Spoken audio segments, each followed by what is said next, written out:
ziet gestaat. Sla uw ogen, o liefste, goedertierenste vrouw.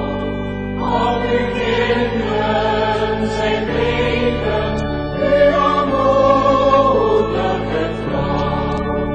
Het geloophende vader hield de foutloos in eer.